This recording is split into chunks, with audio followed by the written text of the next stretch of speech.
አሰላሙ አሌይኩም ወረህመቱላሂ ወበረካቱ። ውድ ቤተሰቦች እንዴት ናቸው? ሰላም ናቸው ወይ? እኔ ጋር አልሐምዱሊላህ ሁሉ ሰላም ነው፣ ሁሉ መልካም እና ዛሬ ወደ እናንተ ወጥቻለሁ ማለት ነው እና የሆነ አዳዲስ ሀሳቦች ስመጡልኝ ይሄ ነገር ለሌላ ሰው ይጠቅማል ወይ ብዬ ያሰብኩት ነገር እኔ ከዚህ በፊት ምናልባት እኔ ሀሳብና እናንተ ሀሳብ ሊለያይ ይችላል። ምክንያቱም እኔ ካየሁት ከቀሰምኩት ከዚህ በፊት ካሳለፍኩት አንጻር ነው እንጂ እናንተም የራሳችሁ የሆነ ሀሳብና ያሳለፋችሁት ህይወት ሊኖራችሁ ይችላል። እኔ ከዚህ በፊት ባሳለፍኩት ስደት 2-3 መጥቻለሁ ማለት ነው። ለምሳሌ በአንድ ቤት እንደውም እንደ ኢጃዛም ብመላለስ፣ ነገር ግን አገር ቤት ከዚህ በፊት 2 ሄጄ መጥቻለሁ። ስለዚህ ስመጣ አገር ቤት ሄጄ ስመላለስ ምናምን የሆነ ባሳለፋችሁት ነገር ያለፈውን ባትመልሱ እንኳን የሆነ ትምህርት ቀስማችሁ ታልፋላችሁ ማለት ነው። ለራሳችሁ ወደፊት እንትናችሁን ትላንት የሰራችሁትን ስህተት ነገ ላለመድገም ማለት ነው። እኔ እስካሁን ድረስ ባሳለፍኩት የገንዘብና እንደገና ደግሞ መጥፋት ላይ ነው ትኩረቴ ማለት ነው። አንደኛ ደረጃ ድሮና ዛሬ አንድ አይነት አይደለም። ዛሬ ስንመጣ ብዙ እህቶቻችን ያው ድሮ ከተሰደዱ ትምህርትም ቀስመው ምን ብለው ብዙዎቻችን አላማ ይዘን ነው የምንመለሰው ማለት ነው። እኔም አንደኛና ሁለተኛ ከተሰደድኩት ከመጀመሪያው ስደቴ አንድ አይነት አይደለም። ድሮ እኛ ስንመጣ መምጣታችን ብቻ እንጂ ይሄንን እንሰራለን ይሄን ለውጣለን ብለን አልነበረም። በእኔ በኩል ማለት ነው ይሄን እሰራለሁ ይሄን ያደርጋለሁ ምናምን ይሄን አክል ብር ይከፈለኛል ብዬ አይደለም የመጣሁት። በሁለተኛ ደረጃ ከመጀመሪያው የተሻልኩኝ፣ በሶስተኛ ደረጃ ደግሞ ስመጣ ወጪን ገቤና ከዚህ በፊት ምን እንደምሰራ ትኩረት ለማድረግ ብዬ ነው የመጣሁት ማለት ነው። እናንተም አሁን የምትመጡ ልጆች አላማ ይዛችሁ አብዛኞቻችሁ የሆነ አላማ ይዛችሁ እንደምትመጡ አውቃለሁ። ብዙ እንትን አዲስም ብትሆኑ ማለት ነው። ያን አላማችሁ የሚያስታችሁ ነገር አንደኛ ነገር ደግሞ ምንድነው? ይዛችሁት የመጣችሁ አላማ ጥሩ ሆኖ ሳለ መጥፋትን ሁለተኛ አማራጭ አድርጋችሁ ብታስበው ብዙ እህቶቻችን አላችሁ። ያ ጥሩ አይመስለንም። ምክንያቱም አሁን አረቦችን የሆነ በስልት በሚፈልጉት ነገር ይዘናቸው ያቀድናትን አላማ አሳክተን በጊዜ ሀገራችን ብንገባ ባይነኝ ማለት ነው። ምክንያቱም አንደኛ ነገር በጠለብ ቤት ስንወጣ ዋና የምናጣው ነገር ምንድነው? ህገ ወጥ ነው የምንውለው። በቃ ህገ ወጥ። ስለዚህ ብዙ የምንፈልጋቸው ነገሮች ብዙ መብቶቻችን ይገፈፋሉ ማለት ነው። ሁለተኛ ደረጃ ደግሞ ላላስፈላጊ ወጪ እንዳረጋለን። በመጀመሪያ ደረጃ ከዚህ ቤት ስንወጣ ፍራቻ፣ ስጋት፣ የምናተርፈው ብዙ ጊዜ ስጋት ነው፣ ፍራቻ። እንደገና ደግሞ የ2-3 ወር ደሞዛችን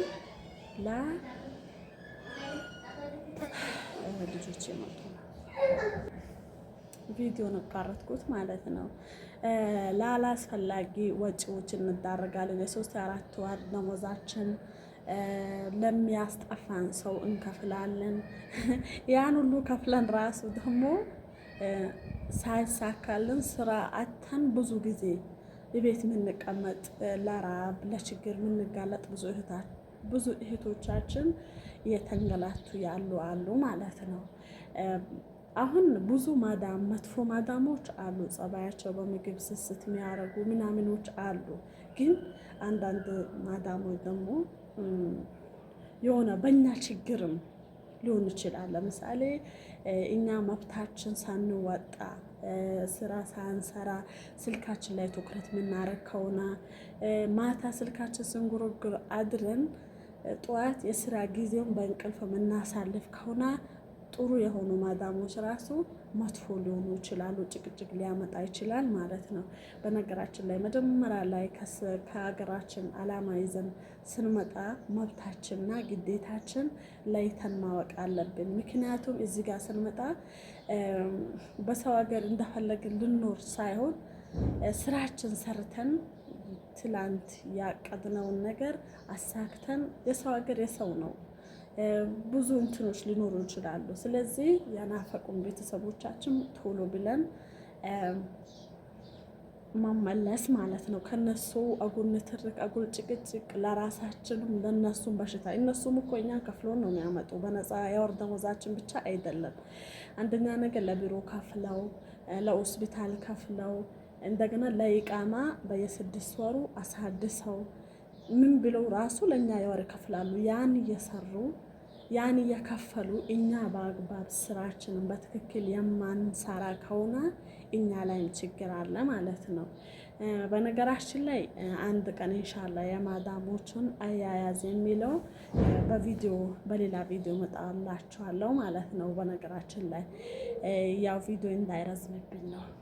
ሁለተኛ ነገር ደግሞ ከሀገራችን ስንመጣ መጀመሪያም እንዳልኩት አላማ ይዘን ምናምን ነው የመጣ ነው። ያን አላማችን የሚያስቱን ሰዎች ቤተሰቦቻችን ናቸው በመጀመሪያ ደረጃ። እዛ አላማ ይዘን ስንመጣ አገር ቤት ደግሞ ለትናንሽ ለጥቃቅን ነገሮች ብር ላኪ የሚሉን ቤተሰቦቻችን አሉ ማለት ነው። ትላንት እኮ ኖረናል። እዚህ ሳንመጣ በድህነታችን መብላት ሳናጣ እንደ ሰው ስንለብስ ኖረናል። ነገር ግን እኛ እዚህ ስንመጣ ሌላ ታሪክ ሌላ ህይወት ምን እንደተፈጠረ ራሱ የማይታወቅ በየወሩ ብር ለዛ ነገር ደግሞ ብዙ ባደነግጡ ህመም ካልሆነ ረሃብ ካልሆነ በሆነ ላልሆነው ብር መላካችሁን አቁሙ። ቤተሰብ አትርዱ አይደለም፣ ቤተሰብ የሚረዳበት ጊዜ አለ። ለቤተሰቦቻችሁ ቁም ነገር ያዙ። አሁን የሆነ ትናንሽ ነገሮች የሰራችሁት ራሱ አገር ቤት ስትገቡ ያ ነገር እኮ አይታይም። በቃ ይሄን ሰራች ምናምን አይሉ። ምን ሰራች በቃ ቤተሰብ ባላት ወይም የሆነ ነገር በቃ በከንቱ ነው። እናንተም ቀስማችሁ ይሰበራል። ለትናንሽ ነገር የሰራችሁት ነገር የሆነ የሚታይ ነገር ከሌላ አገር ገብታችሁ ለቤተሰቦቼ አልሰራውም የሚለው ነገር ቅስማችሁ በጣም ነው የሚሰበረው እስከ መጨረሻ ማለት ነው። ህመም ነው የሚሆኑባቸው። ምክንያቱም እኔ ያሳለፍኩት ነገር ስለሆነ ማለት ነው። አሁን ለምሳሌ እኔ ልንገራቸው። አሁን የሆነ በቤተሰብ የሆነ ዘመድ ቢሞት ለሞተው ዘመድ ብር ብላችሁ የምትልኩት ነገር አለ። እሱ እኮ ሞቷል፣ አላህ ይርሐመው፣ ወደ ፈጣሪው ሄዷል። ግን እናንተ ብር የምትልኩት ለማን ነው? ታሞ ከሆነ ለሕክምና ላኩ። የአንድን ሰው ህይወት ያዳና አላህ ሱብሓነሁ ወተዓላ የዓለምን ሰው ያዳና ሁሉ ይቆጠርለታል ተባለ። ነገር ግን ከሞታ በኋላ እናንተ ወጪ ለምን አስፈለጋ ነው? ሁለተኛ ነገር ደግሞ ትዳር ያዘን ሰዎች ምናምን ስንመጣ እዚህ ለዘመን ገጠር ምንሰራ እህቶቻችን ማለት ነው ለአመት መሬት እንደ ብር ተመላሽ እንደገና አንድ አመት ታርሶ የሚመለስ ምናምን የሚባል ነገር አለ። ያ የኛን አላማ ያስረዝማል እንጂ በአመት እንትን የሚገዛው መሬቱ እንትኑ አጠቃላይ የሚገዛ ከሆነ ጥቅም ነው። ሄደን በዚህ አመት ባንጠቀመው ስንሄድ ስደትን እንትን ብለን ስንሄድ ያው መሬቱ ይቀጥላል፣ ይታረሳል፣ ምናምን አዝመራ ይሰራበታል። ነገር ግን ለዘመን የሚገዛ መሬት ያ እኛን ይጉዳን እንጂ አይጠቅመንም። ከጥቅሙ ጉዳቱ ነው የሚበዛው። ስለዚህ ያለችን ገንዘባችንን ያዛርገን። አሁን በዚህ 100 ሪያል ከሄዳ እኮ ይሄን ይሰራል። 100 ሪያል እኮ ከሌለሽ አንቺ የትም አትሄጂም። እዚህ ስንመጣ በቃ ትናንሽ የተባሉ ወጪዎች ነው እኛም በጣም ጉዳት ላይ የሚያደርጉ ማለት ነው። ከአላማችን የሚያስቱን ትናንሽ ገንዘቦችን ይዛችሁ የሆነች ቁም ነገር ለቤተሰቦቻችሁ ይሁን ለትዳራችሁ ይሁን ትልቅ ደረጃ የሚያደርሳችሁ ትናንሽ ነገሮችን ያዝ ስታረጉ ነው። ቤተሰቦች ይቆጡ፣ ባልን ይቆጣ፣ ለምን ይሄን አላረክሽልኝ በማለት ማለት ነው። ነገር ግን ያን ነገር ቆጥባችሁ ስትሰሩ አንድ ትልቅ ነገር ሰርታችሁ የሆነ አላማችሁ ታሳካላችሁ ባይነን። ለትናንሽ ነገሮች ላላስፈላጊ ወጪዎች አትዳረጉ። እንትናችሁ ደግሞ ከሀገር ቤት ስትመጡ ውጭን ከጥል መጥፋትን ሁለተኛ አማራጭ አትያዙ። በቃ በ2 ዓመት ለቤተሰቦቻችሁ ብላችሁ 2 ዓመት መታችኋል አይደል? 2 ዓመታችሁን እንደምንም አድርጋችሁ ጨርሳችሁ አገር ቤት ገብታችሁ ለራሳችሁ ደግሞ ተመልሳችሁ መምጣት ትችላላችሁ።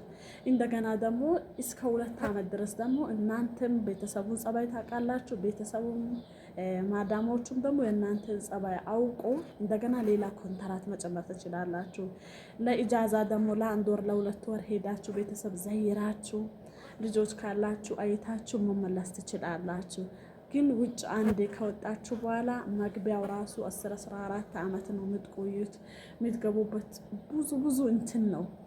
አገር ቤት ልግባ ብትሉ አትችሉም። ነገር ግን ጠለብ ቤት ካላችሁ ወላሂ እኔ እናቴ ታማብኝ በ1 ሳምንት ውስጥ ቆርጦልኝ ሄጄ አይቻት በ1 ወር ከ3 ሳምንት ተመልሻለሁ ማለት ነው። ነገር ግን በእኔ የቀኑብኝ ጠፍቶ የወጡት ብቻ ሳይሆኑ ኢቃማ ያላቸው በኢቃማ በራሳቸው እንትን ህጋዊ የሆኑት ራሱ በኔ ነው የቀነቡኝ ማለት ነው። እኛ እዚህ አንድም ሰናረግ አንቺ ሄደ ዘይረሽ መጣሽ ምናምን አሉኝ ማለት ነው። ስለዚህ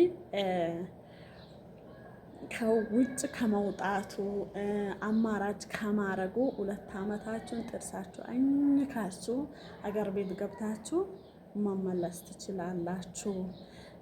ጥፍ መጥፋቱን 2ኛ አማራጭ አድርጋችሁ አትዩት እላችኋለሁ። አብሽሩ ኢንሻአላህ። እባካችሁ ሰብስክራይብ ሼር አድርጉልኝ። ሌላ ሀሳብ ደግሞ ኢንሻአላህ ማዳሞችን ደግሞ አንድ ቀን እንዴት ነው ከማዳሞች ጋር ተግባብተን የምንኖረው የሚለውን ነገር ኢንሻአላህ አንድ ቀን እመጣላችኋለሁ። ወቢላሂ ተውፊቅ ኢለልቃ